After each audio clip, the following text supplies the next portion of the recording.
ఇది బాగా దృష్టి పెట్టిన జనం కూడా, మీరేమంటారు? అవన్నీ మేము మాట్లాడకూడదు కదండి, మీకు తెలియదు ఏముంది. Only for the councils. ఏమంటారు సార్ లోన్ సిఐడి ఆఫీసర్స్? వాళ్ళు కూడా బాగానే స్పందించారు. మేము ఇచ్చినటువంటి రిప్రజెంటేషన్ ఏదైతే ఉందో తీసుకొని రిసీవ్ చేసుకొని వాళ్ళు మీరేం చెప్పారు వాళ్ళకి?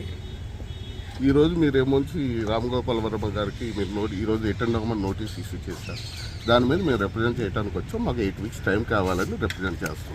ఒంగోలు బయటికి రాగానే ఎమ్మటి గుంటూరు కూడా ఓకే ఓకే. ఎలా ఉంది ఆరోగ్యం, ఎలా ఉంది రాజీవ్ గారు? బాగానే ఉన్నారు. ఓకే. స్ట్రెస్ ఫీల్ అవుతున్నారు బాగా? ఏమన్నా సైకలాజికల్ ప్రాబ్లమ్స్ వల్ల రాలేకపోతారు, సమ్ హెల్త్ ప్రాబ్లమ్స్. ఒక్క నిమిషం.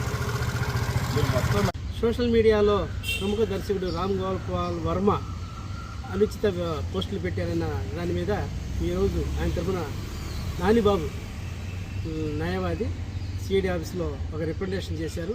ఒక 8 వారాల పాటు తమకు అనుమతి ఇవ్వాలని, ఆరోగ్యం సరిగా లేదని చెప్పేసి ఆ పిటిషన్లో పేర్కొన్నారు.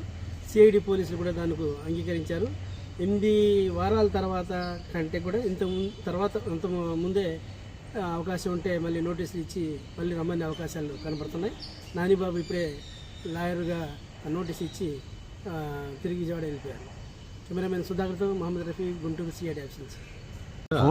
ఈ నెల 7వ తారీఖు క్రైమ్ నెంబర్ 29/2024 ఎఫ్ఐఆర్ ఫైల్ చేయడం జరిగింది. సిఐడి మంగళగిరి పిఎస్ వారు దాని మీద ఈరోజు అటెండ్ అవ్వమన్నారు. అయితే మాకేమో 8 weeks టైం కావాలని చెప్పేసరి రిప్రజెంట్ చేయడానికి నేను వచ్చాను. సిఐడి వరకు కూడా నేను రిప్రజెంటేషన్ తీసుకున్న తర్వాత 8 weeks తర్వాత మళ్ళీ వాళ్ళు ఏమైనా ఫర్దర్ ఇన్ఫర్మేషన్ ఇస్తే సో ఎన్ని రోజులు టైం అడిగారు?